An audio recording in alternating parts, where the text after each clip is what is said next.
Hello, good morning. Morning, everyone. Good morning, Penny.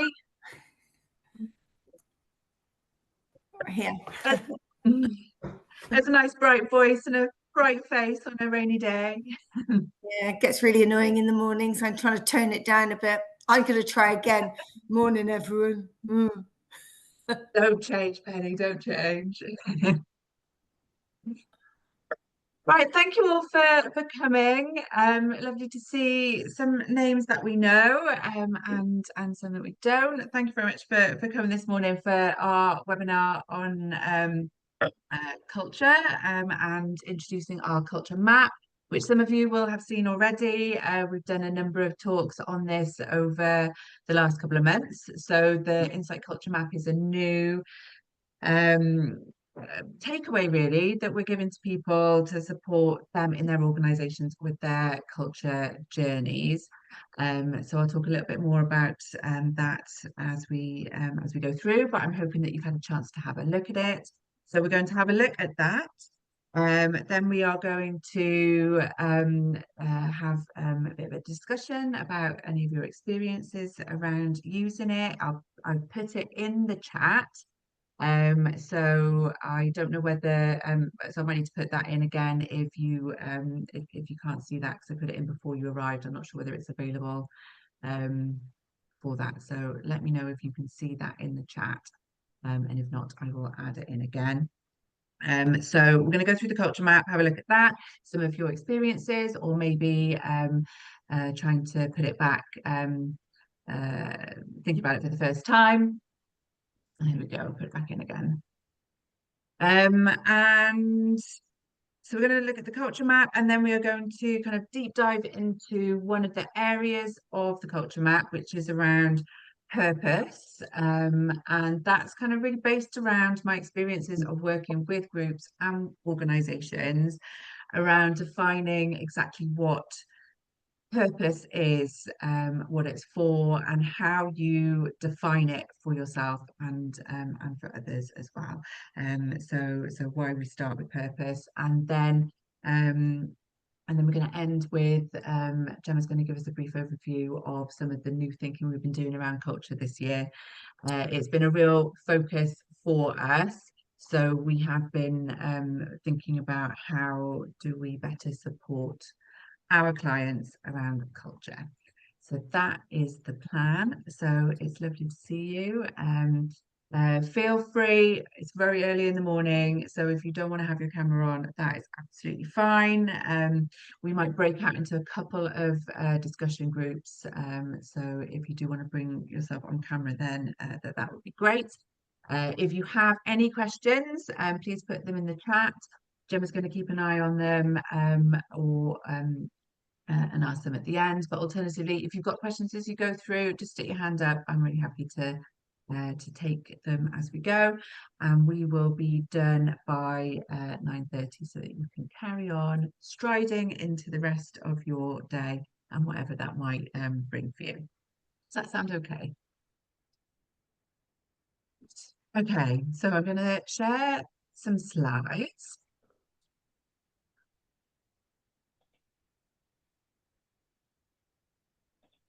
Here we go. Can you see that? The thumbs up for, yeah, good, thank you. Great, good start. I realized this morning that I haven't used Zoom for absolutely ages, so I'm a bit like a DJ with the like all the different buttons. I'm like, what does this one do? So bear with me a little bit. Also to say we are recording this, which so we're not going to share anything that anybody says. It is for us so we can use the power of ChatGPT to turn this into a blog and some notes and some useful content for you afterwards. So that's why we're recording. We won't be sharing anything that you say. So good. Okay. So just again, our overview for today. So this is what we're going to be looking at. So today's challenges around culture, the Insight Culture Map and how it could help, and why we start with purpose, a little bit more about what purpose is, what it means, or what we mean by it anyway, and then our focus on culture. So What are the culture challenges that are being faced by organizations now? So, work from some of the huge consultancies has highlighted, particularly over the last couple of years, that chief HR officers are really focused in on culture. And as we're going around and talking to organizations, culture keeps on coming up. The challenges of culture in hybrid organizations. So, where people are feeling that their culture is fracturing or becoming more disparate or weaker as a result of people not being in the office so much. Whilst on, so there's the impact of that, of people no longer physically being so close together, also combined with a feeling that people have to feel more connected with organizations and with their colleagues. So challenges both around how we understand and build culture, but also this increasing sense of how we make people feel connected and part of something that is bigger than them. There are real challenges that organizations are facing around retention in a talent scarce market. So how do we attract people to come and work at our organization? How do we make our organization different from others? And culture having a real impact there. There's the saying, people don't leave organizations, they leave their managers. I think one of the pieces of evidence that we've seen recently is that culture is really present with your manager. If your manager is the person that you have the closest relationship with, then your manager almost represents organizational culture for some people.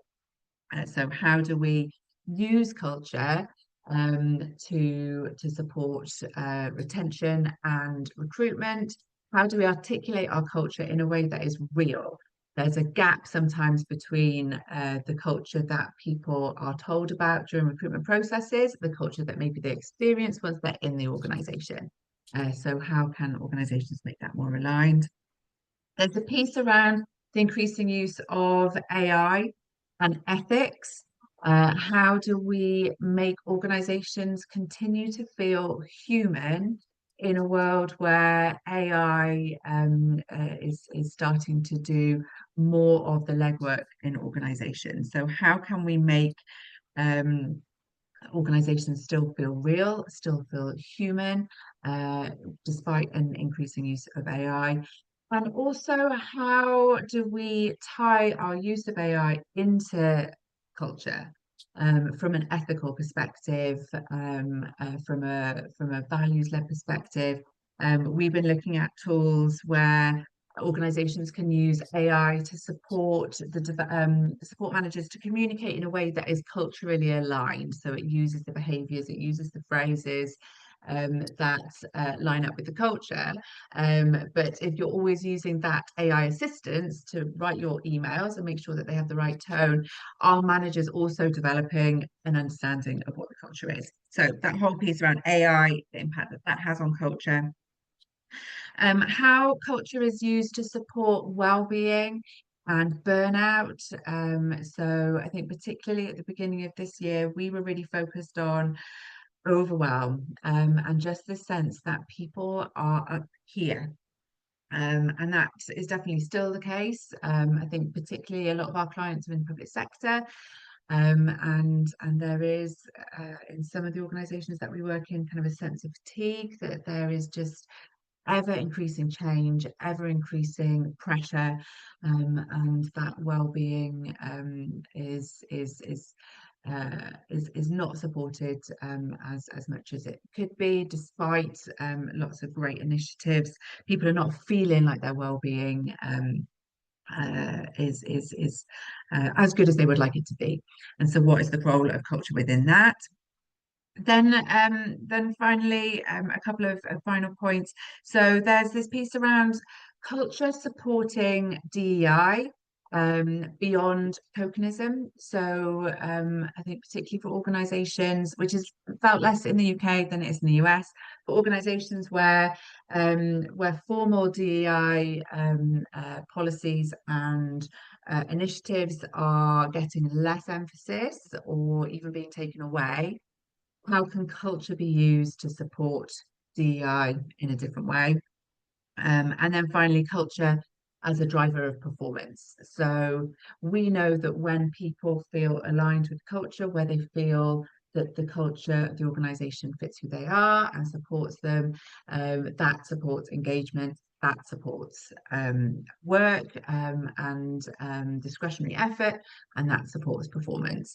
So culture as a route to tackle challenges like quiet quitting, presenteeism, and challenges like that. So those are some of the culture challenges that we're seeing. So supporting organisations around retention and recruitment, building trust and belonging in hybrid workplaces, supporting the implementation of AI and how that is done in a human and ethical way. Supporting well-being and burnout so that culture gives people the permission to not be okay, provides the support to make people feel better.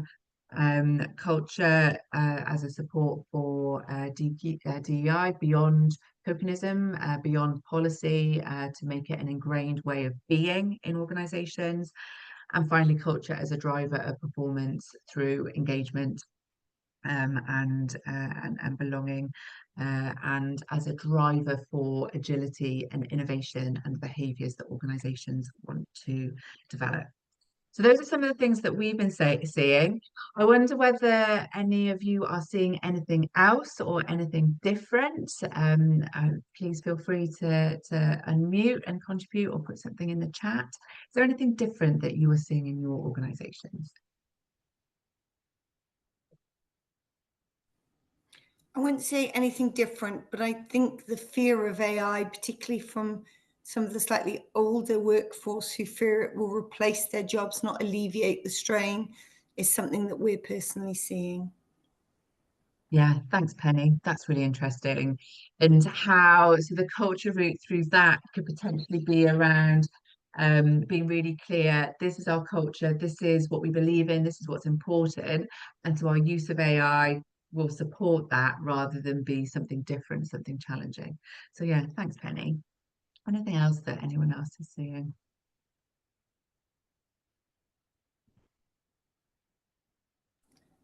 I'm going to Okay. say one more then, if that's okay. Thanks, Ben.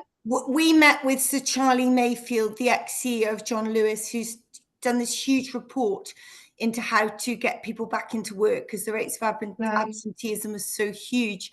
And what came from that roundtable was that those organisations with a culture which gave their employees a sense of belonging way beyond work were the ones that were replacing absenteeism. So his findings are supporting this.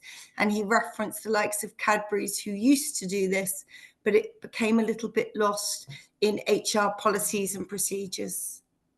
Yeah, thanks, Penny. And that's a really good support into some of the work that we're doing. And I think you're right. I think that might be one of the reasons why culture is again getting so much more emphasis again. That it was something that organizations focused on a lot. And how do we, I remember maybe 10 years ago, I did a lot of work around kind of values development for clients, behaviors development for clients, and that kind of stopped, and the pandemic was partly the reason for that, but I think also organizations felt that they had done work on culture, and I think now we're seeing the impact of not paying that attention to culture, and particularly around that sense of belonging, in hybrid organizations. How do we make people really feel like they are part of something that is meaningful and important for them? So lovely, thank you. Okay, so I want to then just show you our culture map. So some of you will have seen this before, and I'm hoping you can now see it in the chat.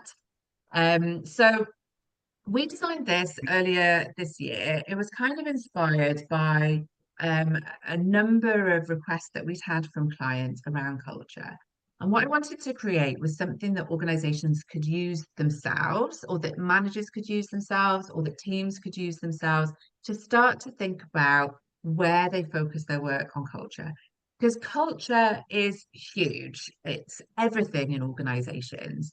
And changing culture is really difficult. Most of you will know the analogy around changing culture is like trying to move an ocean liner around. That it is really difficult and challenging.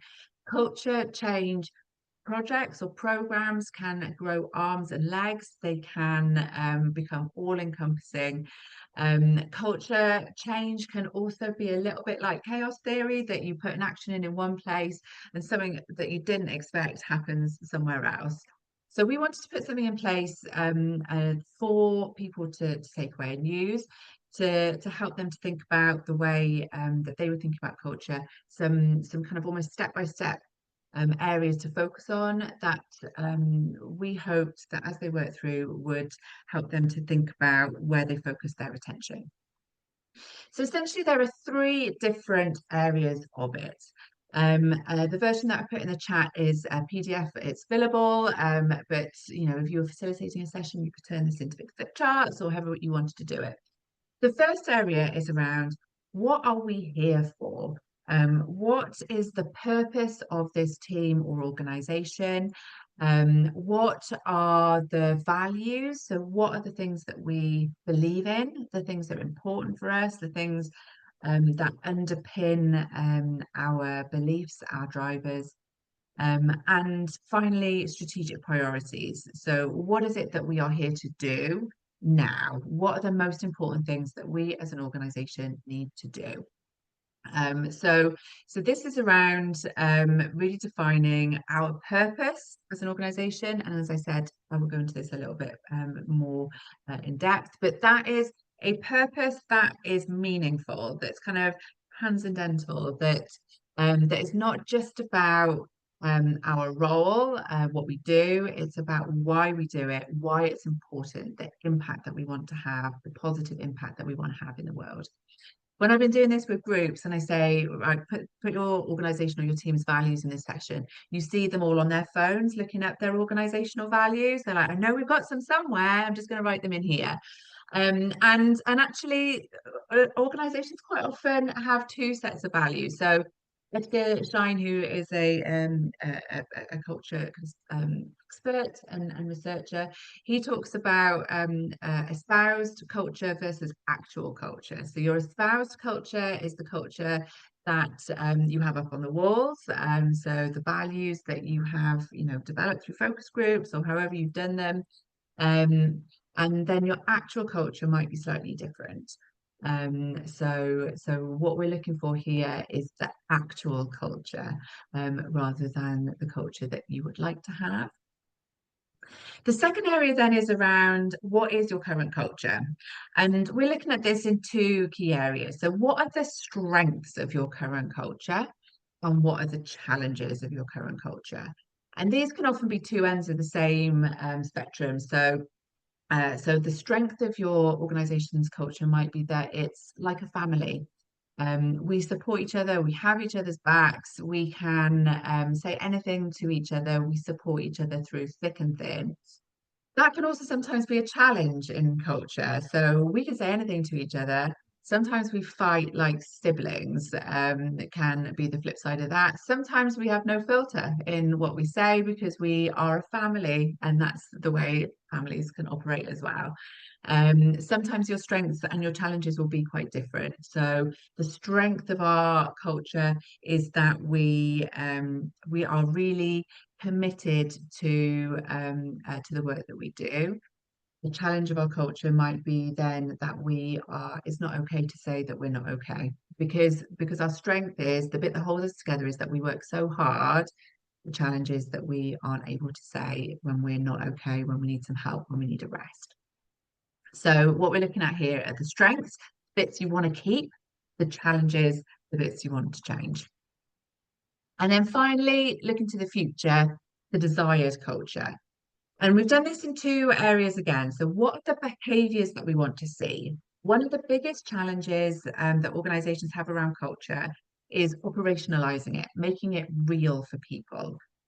So by looking at behaviors are observable, they are real, and they are what you see people do. So if we can articulate those, we can help people to recognize what good looks like.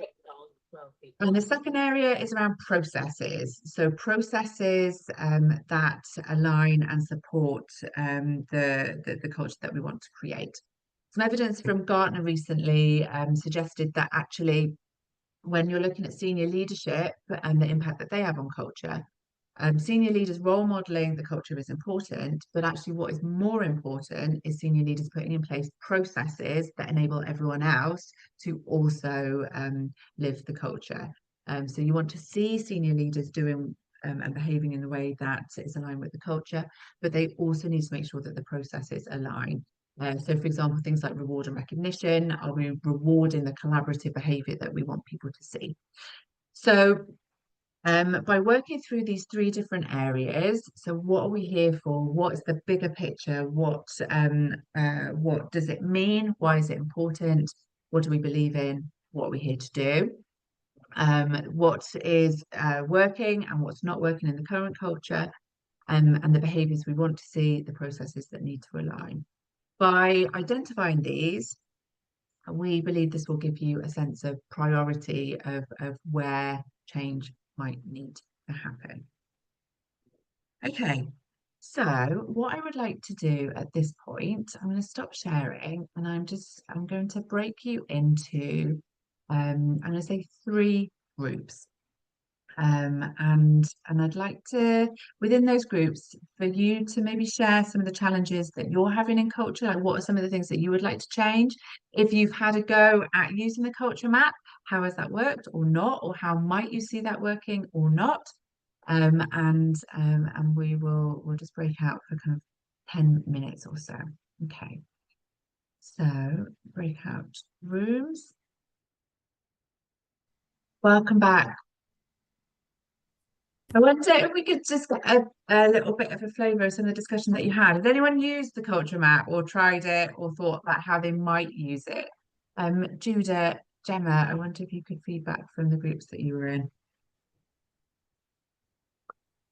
So in our group, we had a really productive conversation, but admittedly, I don't think we touched too much on the culture map. I did cut out at the Okay. beginning.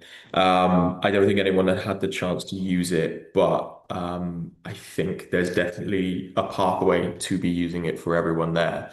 I think Penny was touching on the kind of cultural difficulties at Chambers they had with kind of shifting towards a new sort of work pattern and how they found that they're actually a lot happier working remotely as opposed to full in office.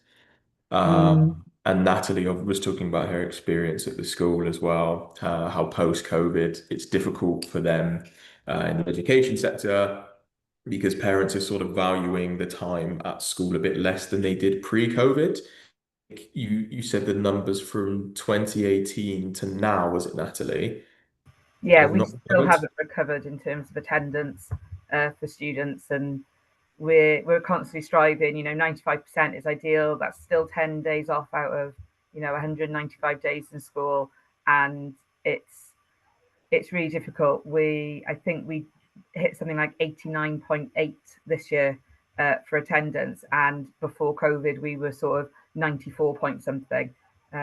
Every year it's gone up a couple of percentage points since we've come back, but it is an absolute slog to get them back in. And elective home education seems to be becoming more and more common for those students that don't attend, because then, and then some of it's like what we had in our conversation about, if I work better at 6 a.m., 6 till 12, why not let me work 6 till 12 rather than 9 till 3 and things like that? So yeah. we're trying to get the It, balance right there. yeah, it's really interesting the wider cultural norms, the societal norms, and how they change and impact on right down into our individual schools, organisations, and how you can work with that, or challenge that in some way. Yeah, really interesting. Thank you. And Gemma, what about your group? So we did have some people who've used the map or who can see how they would use the map. So in surfacing some of the differences, but also the similarities that might exist across teams. So using it as a prompt to discuss with senior leaders. We talked about the difference with changes at the top, with people coming in at the top and people wanting to put their stamp on things, and how actually then they've joined for a reason because there's already something in place, and everybody else has joined because they've been part of something. So how do you make sure you align those things rather than chucking the baby out with the bathwater every time, which leaves people on these shifting sands a little bit? So you want somebody to come in and have impact, but actually there's already something there. That how do you harness all the good things? And Gemma also mentioned using it across HR teams.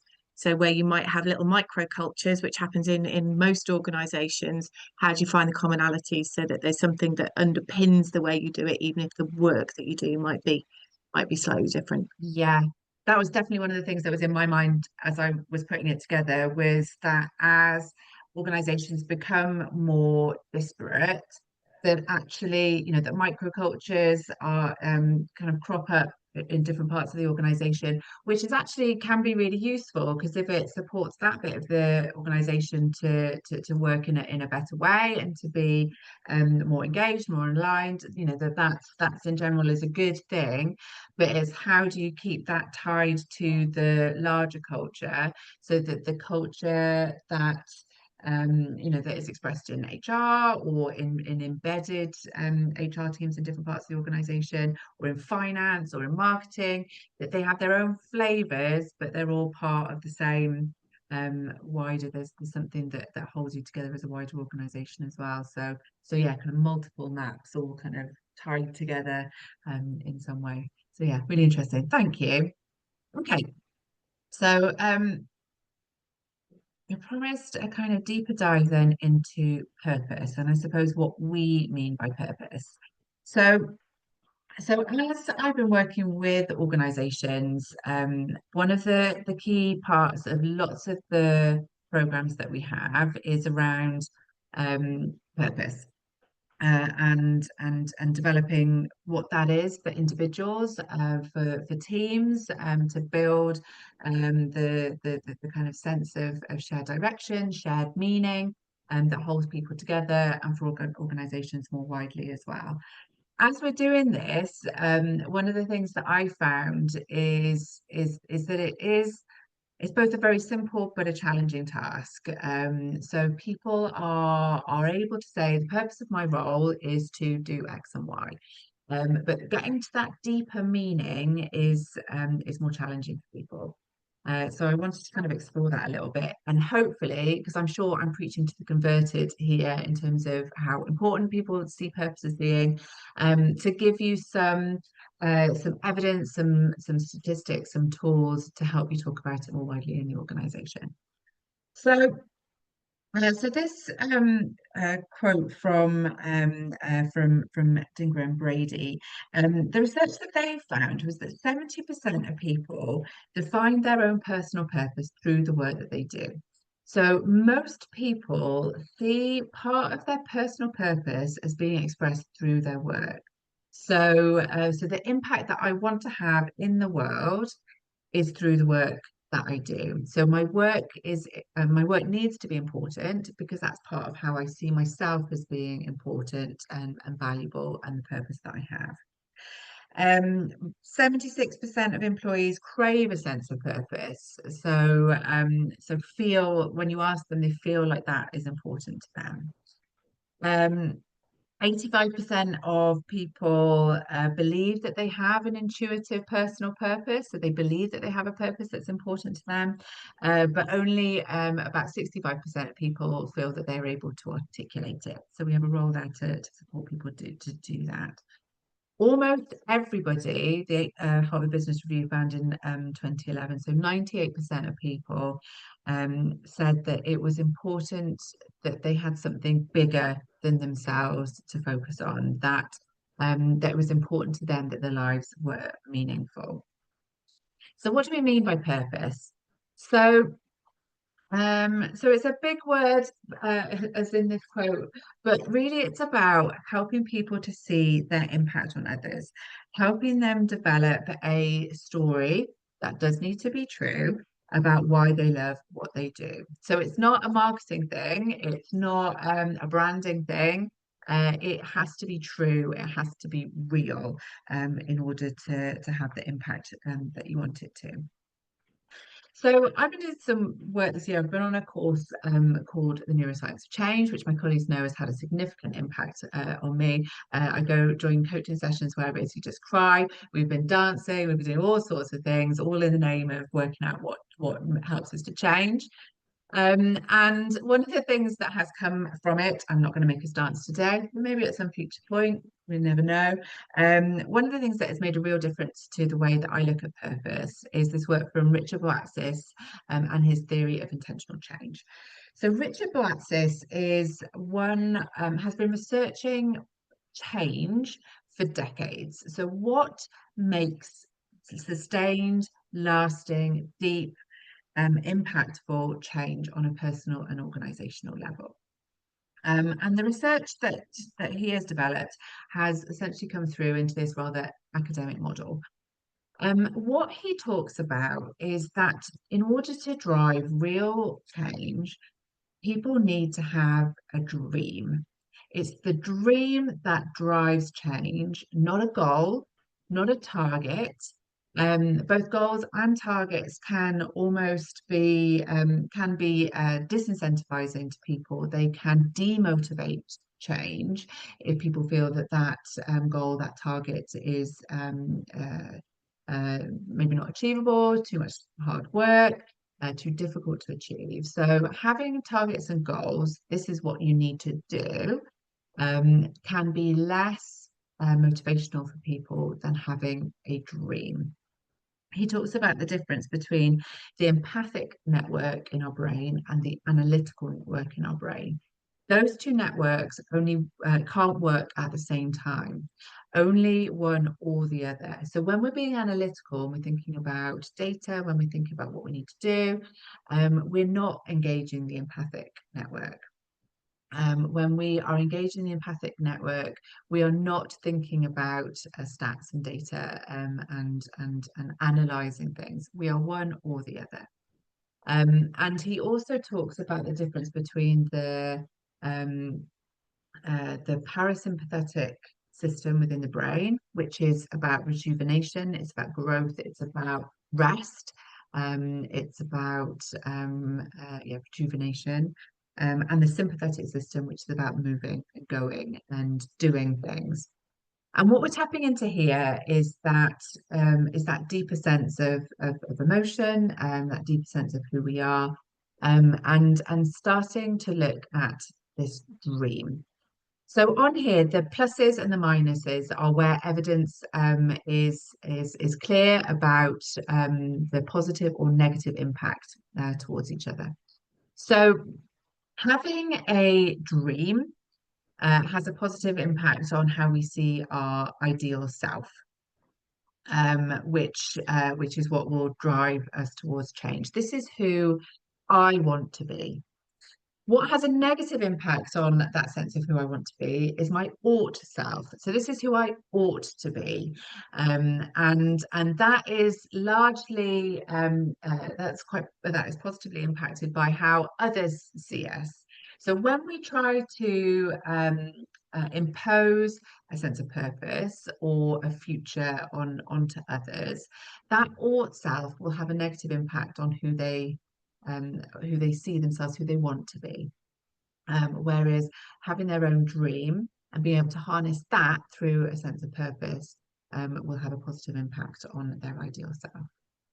What also, so our ideal self changes through our life, through our careers, through experiences. They can be positive or negative, but they will have an impact on how we see ourselves.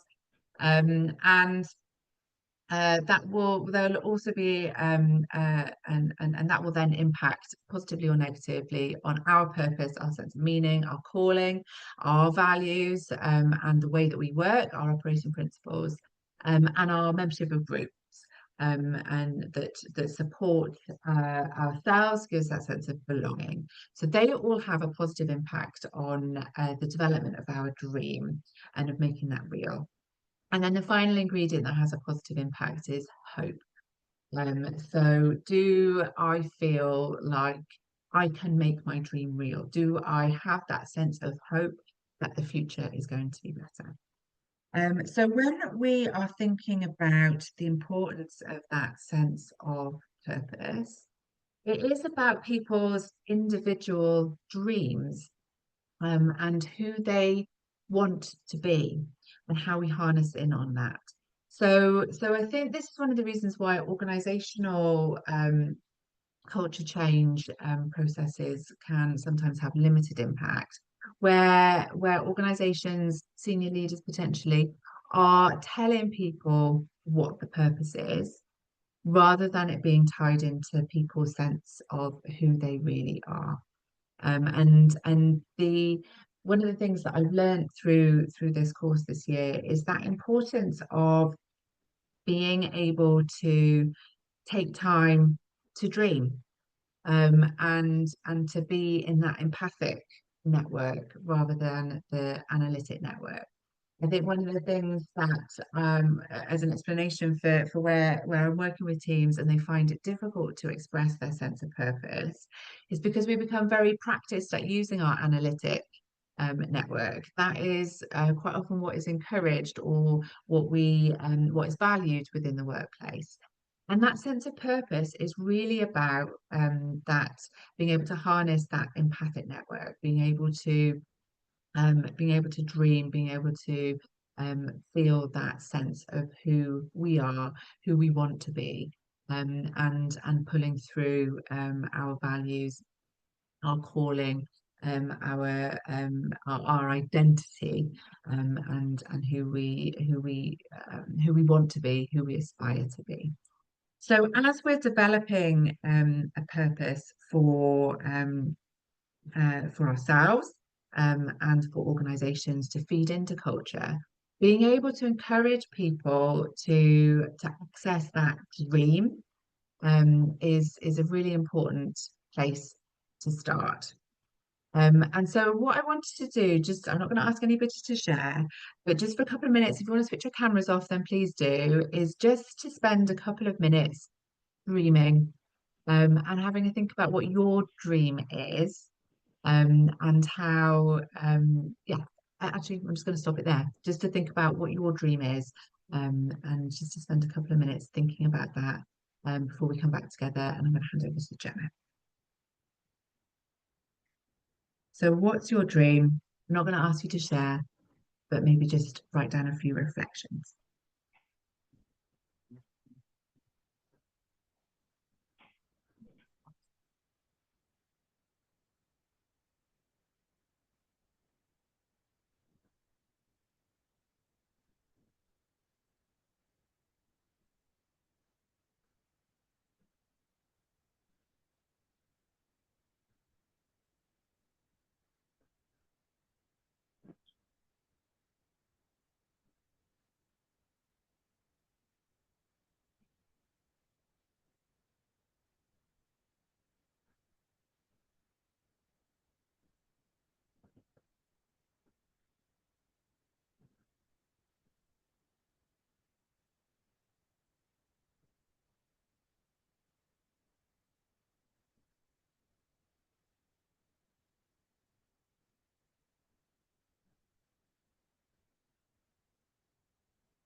Okay, hope that's given you a bit of pause for thought, and you can build on that after we've finished. I just want to uh, wrap up just by talking through some of the services that we've been developing as we've been working more with organisations on their culture change. We know that culture change can be huge. And sometimes it's really difficult to know where to start. And we're using our expertise as business psychologists to understand the behaviours that are going to help drive that change. Um, we're working with people to unpick some of the challenges that might be trickier to surface. So connecting with that deeper purpose, understanding that there is something, that dream. How is that dream going to help you achieve some of those strategic objectives that you've got? How do we create safe spaces for you to explore some of those challenges and have conversations that feel like they're productive and they're moving you forwards? Those of you who've worked with us before will know that our approach is to work in partnership. This isn't our culture change, this is your organisation's culture change. So what does that look and feel like for you? Who have you got on board? Who are those culture champions that you can empower and engage in driving some of this forward? Who are the heroes that demonstrate those behaviours that you can hold up so people can understand what it actually looks and feels like? Typically, those people end up being in HR, and we work a lot with HR teams sitting alongside what they're trying to do. But it's about engaging people all through the business as well. So if we just go to the next one, Pip. So we'll send you out, excuse me, after this, our culture brochure, so you can see all the services in a bit more detail. Just to cover off some of the services, it all starts with the diagnostics. You'll know that we dive in deep to understand what's actually going on before we do any work. So we want to know what's working already, what's the sticking points, what's blocking you from moving forwards, and how are you developing that shared understanding of what it is that you're trying to create. So we use our culture diagnostics, that includes the culture map that we've been looking at today, to understand those core elements of the culture that you're trying to create and where you are now, and what those activities are that can help you move forwards. Focus groups, surveys, we use all of those alongside that as well to gather information from as broader population as you want to go. So you're engaging people right at the front. So that diagnostic piece, really important in terms of understanding and discovering what's actually going on and where you want to be. We then go down into workshops. Now we know that the closest relationship people have at work is with their manager, and managers owning and driving change is what's going to help create that cultural change within their teams. So that's about helping managers understand what it actually is, because this can sometimes feel like a bit of a bolt-on or something that just happens as part of what they're doing. This is about understanding how their behaviour impacts on their teams and how actually their behaviour is going to determine the success and whether you meet those objectives. So we've got a couple of workshops outlined here, which we deliver as either half or full day sessions, which is around understanding your purpose and values, looking at the behaviours that are actually going to bring that to life, and how you might embed some of those changes. So what does that mean for some of the processes and the systems that you currently operate to make sure that those things are aligned, as Pip mentioned earlier. We also have our jams and sprints, our culture change jams and sprints. Now, jams are a great way of getting a large group of people together and just chewing the fat, finding out what's going on, throwing out questions and creating the space where people can test out a new idea, or they can suggest something and you work it through. So it's a creative space that means you are surfacing a lot of people's thoughts and then honing down into things that are really going to make a difference. So we can do those as part of a main event, you know, as a staff conference or as a standalone session. And we're looking at the stories that people tell. The stories people hear from other people. What does it look and feel like for people throughout the organisation? So another couple of examples there. The culture beneath the surface. You know, we've talked about what is it that you want to see and what are you actually seeing? What does that look and feel like for people? And the thing that we've really been looking at recently is the moments that matter. What are those key parts in a day, in an employee journey, that show up, to where the culture really shows up from the minute you put an advert out for a new job to the minute somebody leaves your organization.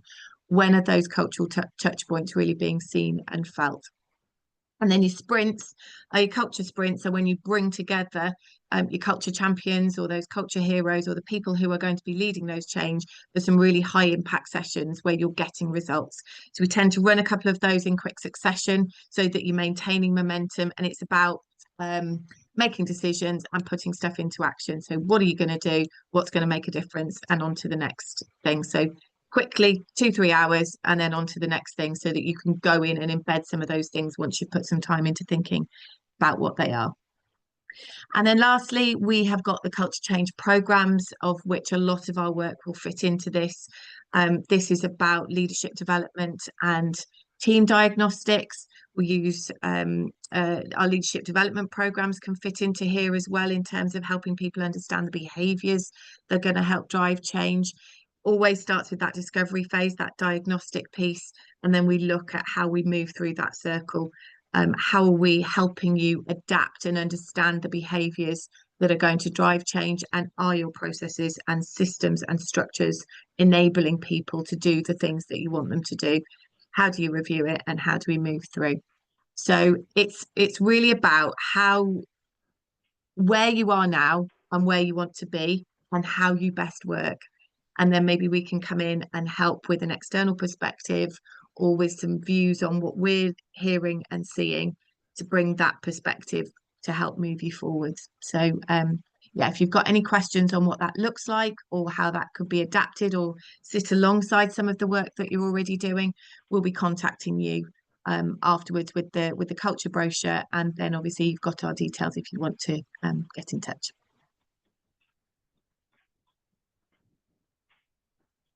Gemma, I'm going to unmute myself. Thank you, Gemma. Thank you very much. Thank you for taking us through that. And thank you all to you. It's 9:30. So thank you very much. We will be hanging around for another few minutes if anyone's got any questions. But really lovely to see you. Thank you so much for spending an hour of your time with us. It's been really nice to see you all. And I hope to see you again soon. So thank you. Good to see you.